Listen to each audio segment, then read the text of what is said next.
Hello everyone, welcome to the channel. So आज हम लोग प्रैक्टिस करने वाले हैं क्वेश्चन जो कि है how principle of one person one vote is both upheld as well as compromised in the current delimitation framework.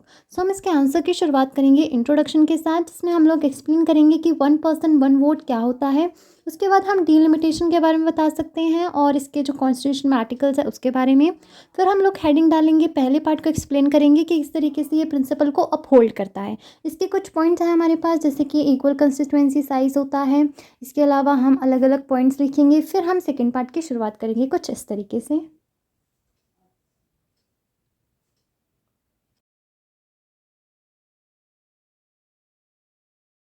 Next point में हम लोग बता सकते हैं कि जो गेरीमेंडरिंग है उससे भी प्रोटेक्शन मिलती है डिलिमिटेशन की वजह से। जो कॉन्स्टिट्यूशन में आर्टिकल्स हैं वो क्लियरली मेंशन करते हैं किस तरीके से प्रोसेस होना चाहिए कंस्टिट्यूएंसीज को रीडिफाइन करने का।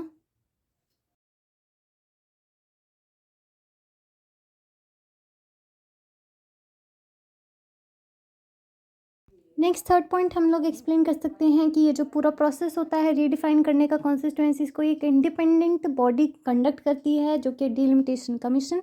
उसके बारे में हम थोड़ा सा एक्सप्लेन कर सकते हैं। नेक्स्ट हम लोग अगला पार्ट डिस्कस करेंगे जो कि है किस तरीके से ये जो है प्रिंसिपल कॉम्प्रोमाइज होता है वन पर्सन वन वोट का। फिर इसके भी जो हैं हम लोग सब हेडिंग्स और पॉइंट्स बना के एक्सप्लेन कर सकते हैं। जैसे कि हम पॉइंट ऐड कर सकते हैं कि लोकसभा की फ्रीजिंग जो है वो तो 1971 से सीट्स जो है वो फ्रीज ही हो रखी हैं। ठीक है, कौन सा अमेंडमेंट एक्ट था उसको हम एक्सप्लेन कर सकते हैं।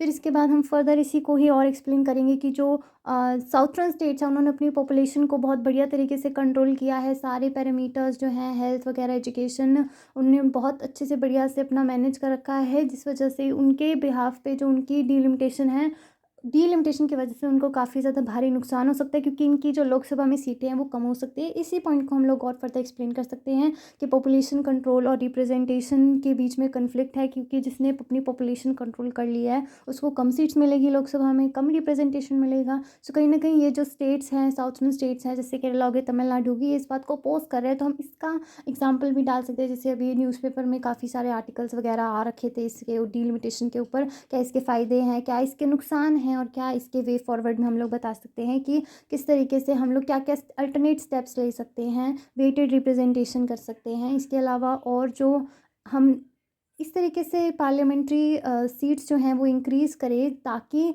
साउथर्न स्टेट्स का जो है वो भी नुकसान ना, उनका इन्फ्लुएंस भी कम ना हो। ठीक है, इसके अलावा हम और भी फर्दर टेक्नोलॉजी और एआई का यूज़ कर सकते हैं। तो ये हमारा वे फॉरवर्ड है।